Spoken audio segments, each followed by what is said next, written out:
All right, so today we're diving into something pretty big. Yeah, we are. A question that's shaping headlines and, frankly, could rewrite the whole global playbook. Is a new world order emerging? A new world order. That's a pretty weighty topic. It is, and we're going to be sifting through articles and reports and, even some pretty contrasting opinions to try and figure out if the global south, so-called, is truly on the rise. Right. And what that means for all of us. Yeah. Especially for those UPSC aspirants listening out there. Yeah, particularly anyone focusing on international relations. Oh, absolutely. This is practically required reading for them. But even if you're not prepping for exams, this stuff is It's fascinating. it's pretty fascinating, yeah. Yeah, think about it. You've got economic booms, shifting alliances, maybe even resource showdowns. Yeah, It's a lot to unpack. it is a lot. Yeah, we're going to unpack all of it, not just what's happening, but why it matters and what the ripples might mean down the line. Absolutely, and Yeah. we've all heard about that classic north-south divide, right? Yeah, The wealthy industrialized nations up north. up north and then the developing countries in the south. Right, exactly. Yeah. But is that picture getting a little outdated? It might be. And for anyone studying international relations, understanding this evolution is critical because you see this whole concept kind of emerged in the 1980s, and it was largely about economic disparity. Right. But now you've got the rise of economies like China and India and Brazil. Yeah, they're changing the game. Yeah, they're really changing the game. So are we witnessing a genuine power shift Mm-hmm. or just some reshuffling within the same old system? That's the million-dollar question, isn't it? Think about it. The G20, that group that brings together the world's 20 largest economies, Right. it's becoming increasingly influential. And within organizations like the World Trade Organization, Right. the Global South's voice is getting louder. Okay, so that's something to definitely keep in mind for, Oh, for sure, for your UPSC exams. But here's where it gets a little tricky. Yeah. There are some very contrasting views on what this rise of the global south actually means for the world. Right. Some people are painting a very rosy picture. Right. The optimists see this as a huge engine for global growth. Right. They compare it to what happened with the Asian tigers a few decades back. Oh, yeah? Countries like South Korea, Taiwan, Singapore, their rapid economic development brought a wave of new markets investment and opportunity. Right. Imagine that on a global scale. Yeah. Reduced poverty in the South, less reliance on aid from the North. That's a pretty compelling vision. Yeah, it is. What about the other side of the coin, though? Right. The folks who A are little less enthused. a little less enthused about all of this. Well, they argue that this increased consumption in the South could put a serious strain on resources, especially the essentials. Food, water, energy. Right. It's like Malthus's theory on steroids. Oh, yeah. Remember that from your textbooks? He argued that population growth would eventually outstrip resources, leading to conflict and hardship. Now imagine that playing out on a global scale with a rapidly developing global south. Okay, so that's a point you definitely don't want to miss for your UPSC prep. Absolutely. But it's not just about resources, right? No. There are some pretty fundamental challenges and obstacles the global south has to overcome. Right. Like, we can't ignore the critiques of the entire global system itself. Absolutely. And this is where things get really interesting, Yeah. especially for those of you who are interested in political economy. Neo-Marxist thinkers, for example, they argue that global capitalism is inherently designed to benefit the North, Okay. potentially keeping the South stuck in a cycle of underdevelopment. So they would say this entire rise is happening within a system that's rigged against them. Exactly, rigged against them from the start. It's a really thought-provoking point, Yeah, and definitely something you might want to explore further for your UPSC essays. absolutely. But beyond the economic arguments, there's also that very real threat of climate change. Right. Some would argue that it's the single biggest challenge to global stability, period. And for good reason. Yeah. Think about the impact of climate change on the global south.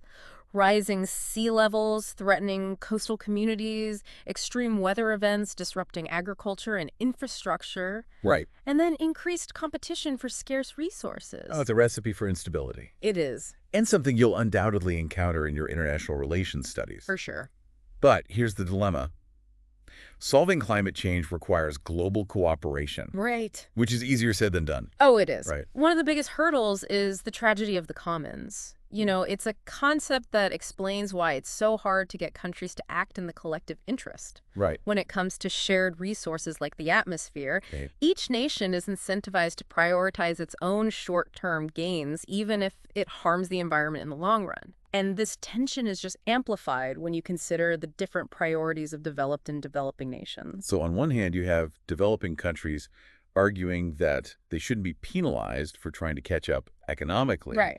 while developed nations are pushing for everyone to cut emissions regardless of their stage of development. Exactly. And then there's that economic cost Uh-huh. of transitioning to cleaner energy Yeah. sources, Right. which can be a major barrier for developing countries. It's a complex equation with no easy solutions. Yeah, it makes you wonder if there's any way to reconcile these seemingly competing interests. Yeah. Because if we don't, the potential consequences of climate change are pretty dire. Yeah. I mean, we're talking mass displacement, food shortages, resource conflicts. Is not just an environmental issue. Yeah. It's a humanitarian and geopolitical one as well.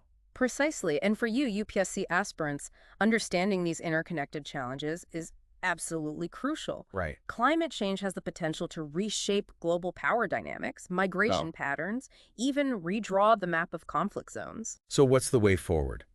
Are we doomed to a future of climate catastrophe? Not necessarily. There are alternative perspectives on how we approach this. Okay. Take Bjorn Lomborg, for example.